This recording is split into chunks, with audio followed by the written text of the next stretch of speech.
Group 3, which consists of Sufi, Abdul, Rifqi, Rafiq and Faiz, will present about filtration, one of the separation technique. Filtration is a process that separates solid and liquid from mixture with a filter medium. The fluid that passes through filter medium will call filtrate.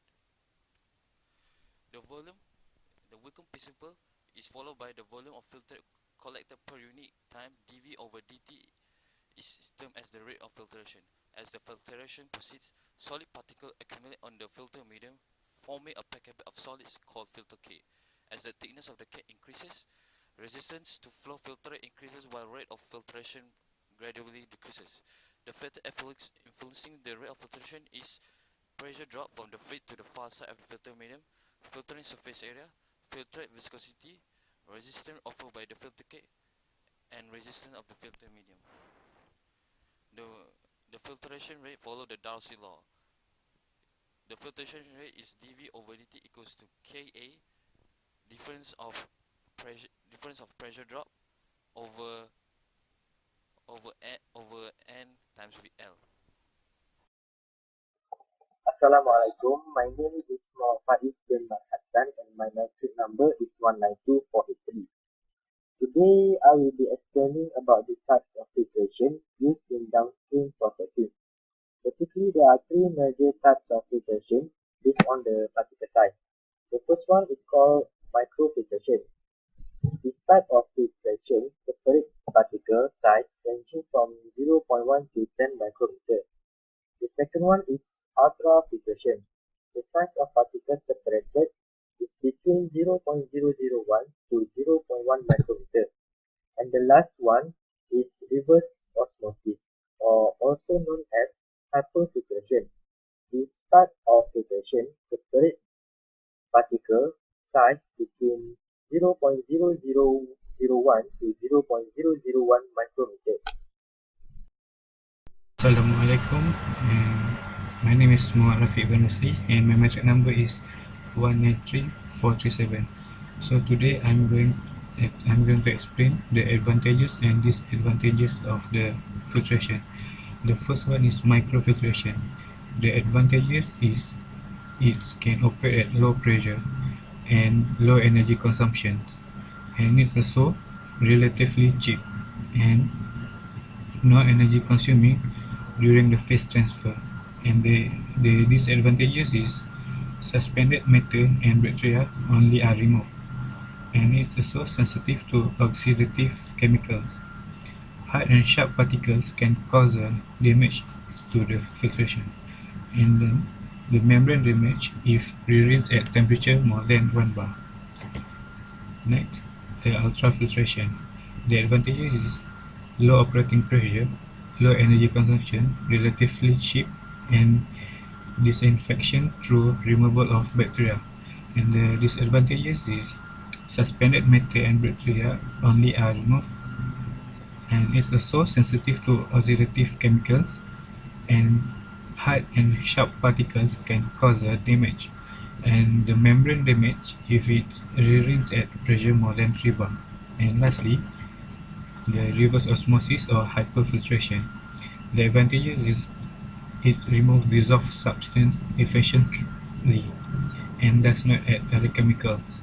The disadvantages is the process is expensive with a slow output. The water is not disinfected, the RO membrane decay and need periodic replacement, and it cannot treat harmful microorganisms. Okay, Assalamualaikum warahmatullahi wabarakatuh. I am Abu Hurairah. My metric number is 191900. I will talk about filtration mechanism.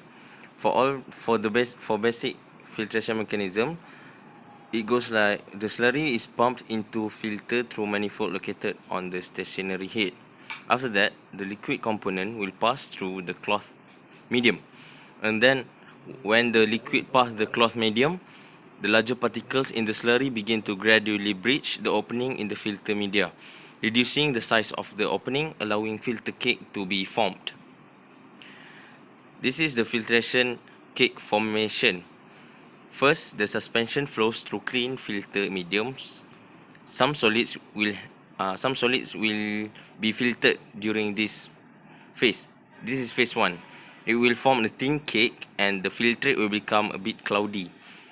And then for second phase, the suspension continues to flow through the partially coated medium, and at either reduced rate or higher pressure differential, more solid will be filtered.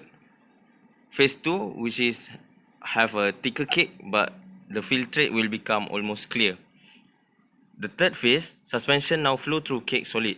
More solid will now be filtered, and the filtrate will become cleaner. Flow rate reduces further, and cake starts to consolidate. In this phase 3, the dense cake will be formed, and the filtrate will become more clearer. At phase 4, solids build up on the medium until there is so much resistance occur that the filtration will virtually stop.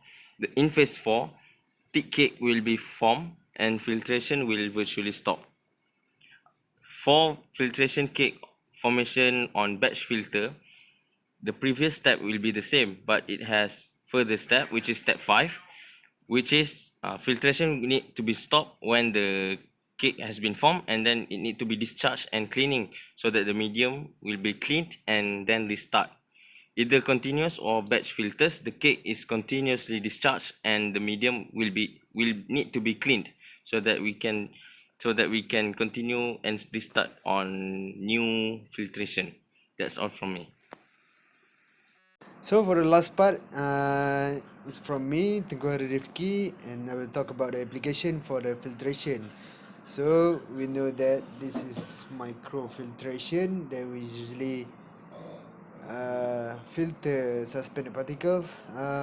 We can notice that every house have a filter in front of their house to filter water that they drink daily. Okay, next I'll talk about ultrafiltration, which will filter selected micromolecules, and also nanofiltration, but we didn't learn a lot about this, but this is for extra knowledge. We filter about multivalent salts and small solutes, and also reverse osmosis. We filter the unwanted salt, and we only allow the pure water for us to drink. That's all from us. Thank you.